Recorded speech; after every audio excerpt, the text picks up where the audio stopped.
Zero, Nitish माने zero. अब इनकी सरकार आने वाली नहीं है। देखिए एक बीता जमीन भी ना हमने सब रोड में पड़ा था, नहीं जो बाल बच्चा कुल कचरा था, उससे जिया जात कुल मरा था। पर्चा जमीन के मिलल बा, अभी तक जमीन नापी, एफसीआई के पीछे जमीन नापी ना।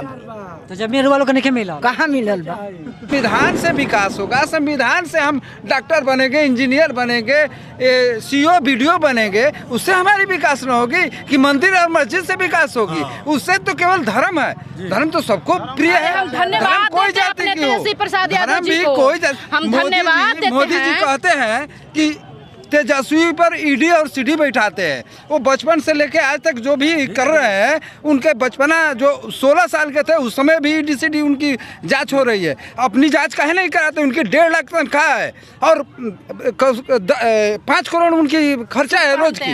रोज की 5 करोड़ की खर्चा है। मोदी जी अपनी जांच काहे नहीं कराते हैं? दारू बढ़ा दिए हैं, गरीब आदमी मर रहा है।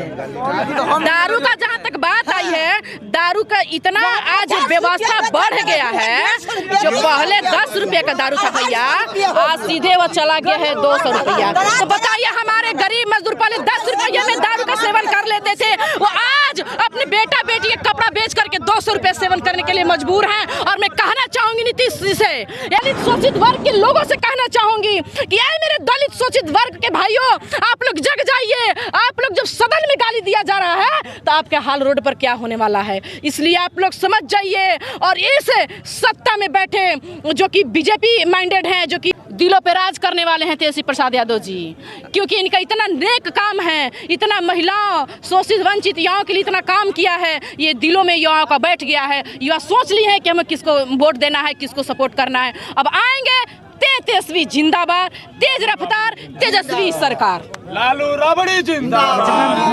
लोग चुनाव के लिए क्या कहेंगे? अब लोग चुनाव 2024 में अप्रैल में, इसके बारे में आप क्या कहना चाहते हैं? देखिए लोकसभा चुनाव जो हमारा 24 बक्सर से पूछ रहे हैं, तो मैं कह देना चाहूंगी कि जो अश्वनी चौबे है ना, यहाँ से 0 0 0 और तेजस्वी प्रसाद यहाँ से हीरो हीरो जीरो है, पूरा कंफर्म है, एकदम कंफर्म है, एकदम कंफर्म हम लोग हैं। यहाँ सरकार बन जाएगा, हाँ? यहाँ सरकार बन जाएगा, एकदम बनेगा। और देखिएगा ना, देखिएगा अश्वनी कुमार चौबे कैसे भाग रहे हैं। अश्वनी कुमार चौबे इस बक्सर का कैसे भागलपुर भाग रहे हैं, हम लोग दौड़ा दौड़ा कर भगाने का काम करेंगे। देखिएगा इस चुनाव में।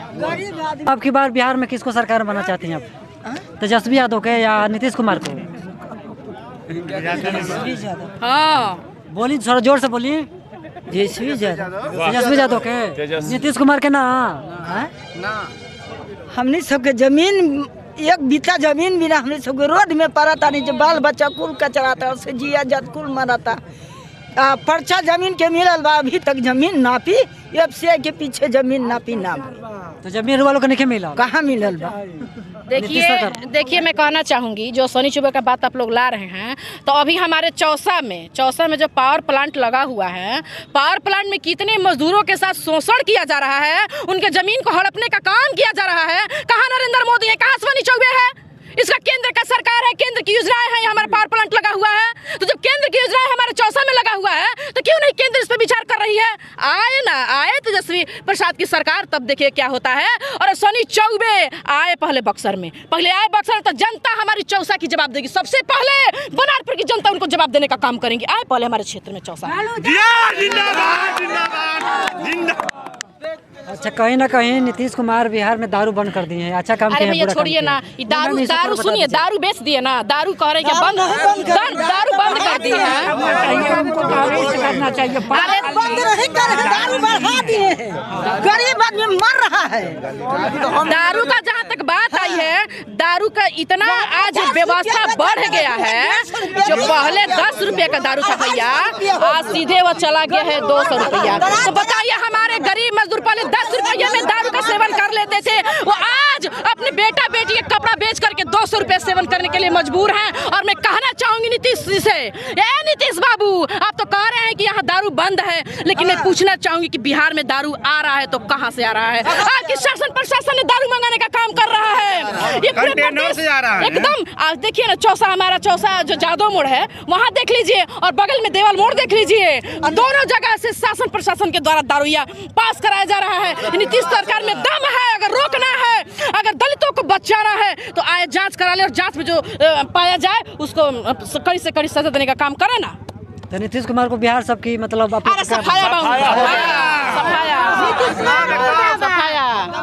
नीतीश माने जीरो, नीतीश माने जीरो।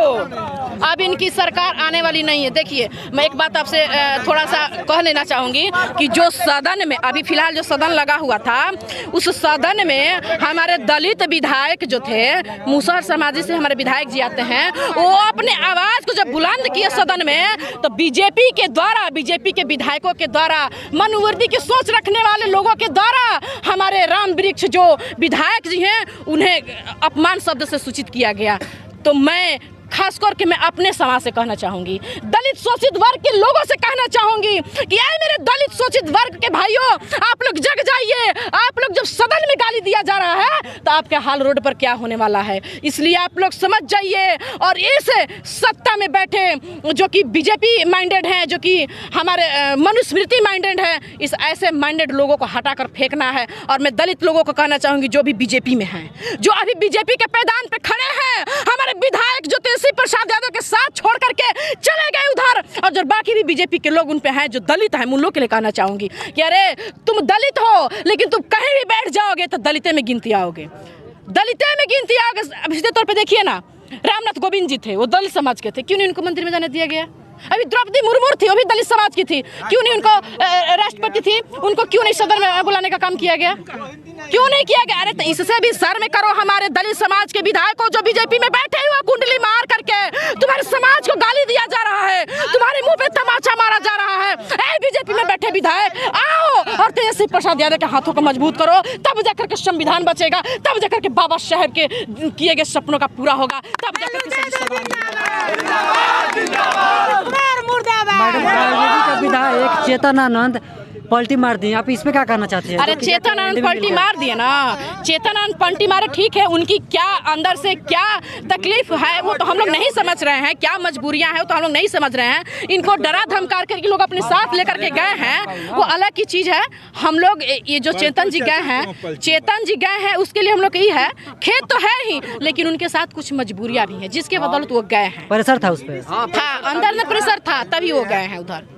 उनके पास एक ही हथियार है, बीजेपी वालों के पास एक ही हथियार है कि अगर आप हमारे साथ नहीं आइएगा, ईडी बैठा देंगे, सीबीआई बैठा देंगे, उनके पॉकेट में ईडी सीबीआई। और आपसे मैं कहना चाहूँगी, मेरा भाषण आप, मेरा बाइट जो आप ले रहे हैं आपके चैनल से, मैं कहना चाहूँगी, अगर हमारे देश में, अगर हमारे राज्य में, अगर मीडिया जो कि चौथा स्तंभ है, सरकार का चौथा स्तंभ है, अगर वो अपने सही कर्तव्य निभा देंगे तो निश्चित ही हमारे देश से बीजेपी वाले चले जाएंगे और शोषित दलित समाज का यह व्यवस्था हो जाएगा। इसलिए आप लोग को सच दिखाना है, सच सुनवाना है, सच के पक्ष में रहिए, तब जाकर के हमारा देश विकास करेगा। अगर विकास चाहते हैं तो सही चीज दिखाइए, बिकाऊ मीडिया बन करके नहीं रहिए। आप लोग आगे ये सरकार का चौथा स्तंभ जो बने हुए हैं, सरकार को विकास करने में मदद करिए।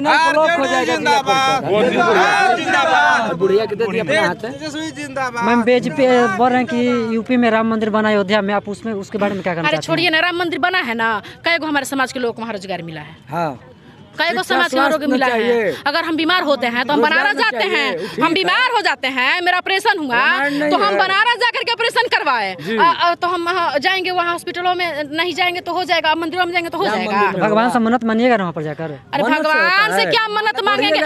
देखिए, मैं भगवान पे टीका टिप्पणी नहीं करना चाहती, भगवान पे टीका टिप्पणी नहीं करना चाहती। भगवान मेरे भी हैं, आपके भी हैं, सबके हैं, राम सबके हैं, ऐसा कुछ नहीं किसी एक का है। लेकिन इन लोगों ने भगवान को टारगेट कर करके राम के नाम पे राजनीति करने का काम कर रहे हैं। रामायण नहीं है राम का रामायण है ना, इतिहास मिटेगा। कृष्ण का महाभारत नहीं है, बरसाने में 84 कोस का राधे राधे वाला गाना है। आप कहिए कि हम उसी के नाम पर। अरे देखिए ना, चुनाव आया ना, अभी राम मंदिर पूरा नहीं हुआ है, और लिखा गया है धर्म में है कि जब से कोई चीज पूर्ण नहीं हो जाता उसका उद्घाटन नहीं करना चाहिए, ये बैन है। लेकिन क्यों किए सबसे पहले? क्यों अभी आधा बना हुआ है, आधा से पहले कर दिए? क्यों क्यों किए? 24 में चुनाव इनको राम के नाम पे वोट लेना है, राम के नाम पे राजनीति करनी है, तो जनता समझ चुकी है। ये जनता पागल बुर्बक नहीं है, जनता पढ़ के आगे बढ़ चुकी है। B.R. अम्बेडकर साहब के संविधान के बदौलत तो अपना हक अधिकार जान चुकी है कि मेरा हक और अधिकार क्या है, हम क्या हैं। अब दलित लोग नहीं रह गए हैं। मैं कहना चाहूंगी आपसे, राम के नाम के लिए पुकार होती है, उतनी हमारी संविधान के नाम के पुकार हो ना। इधर आइए, इधर आम जनता के बीच में संविधान के विषय में बताया जाता है। संविधान से विकास होगा, संविधान से हम डॉक्टर बनेंगे, इंजीनियर बनेंगे, CO BDO बनेंगे, उससे हमारी विकास न होगी कि मंदिर और मस्जिद से विकास होगी। उससे तो केवल धर्म है, धर्म तो सबको प्रिय है। हम धन्यवाद कोई देते हैं जाति अपने की हो, तेजस्वी प्रसाद यादव धर्म जी भी को। कोई हम धन्यवाद देते हैं। मोदी जी कहते हैं कि तेजस्वी पर ED और CD बैठाते हैं। वो बचपन से लेके आज तक जो भी कर रहे हैं, उनके बचपना जो 16 साल के थे उस समय भी ED CD उनकी जांच हो रही है। अपनी जांच काहे नहीं कराते? उनकी 1.5 लाख तनख्वाह है और 5 करोड़ उनकी खर्चा है रोज की। रोज की 5 करोड़ की खर्चा है। मोदी जी अपनी जांच काहे नहीं कराते हैं? 5 करोड़ खर्चा रोज उनका, रोज उनकी 5 करोड़ की खर्चा है और 1.5 लाख तनख्वाह है। 1.5 लाख तनख्वाह में आप कौन सा काम कर सकते हैं? सम्मेलन में क्या हुआ? उनकी जांच काहे नहीं होती है? अमित शाह के लड़के 300 से 300 करोड़ रुपया एक साल में कमा लेते हैं। कौन सा रोजगार है भैया? 300 से रोजगार किया और 300 करोड़ एक साल में कमा लेते हो। सब तो मिला आप करके जांच कराते नहीं हैं। तेज रफ्तार तेजस्वी सरकार सिर्फ तेजस्वी सरकार के बनाना है आप सभी को। एकदम बनाएंगे हम लोग, एकदम बनाएंगे, बनेगा 100%। देखिए ऐसे युवा हैं जो अपने वादे को पूरा किया है उन्होंने। कितना? केवल 7 महीने में सब कुछ लागू कर दिया और 17 महीने में 2.5 लाख लड़कों का रोजगार दिया। कौन ऐसा नेता है जी देने वाला जो अपने बात को? मोदी जी ने कहा था कि एक साल में 2 करोड़ हम जाति जनगणना कराए। ये तो बहुत दिनों से देखिए, बाबा साहब का सबसे बड़ा सपना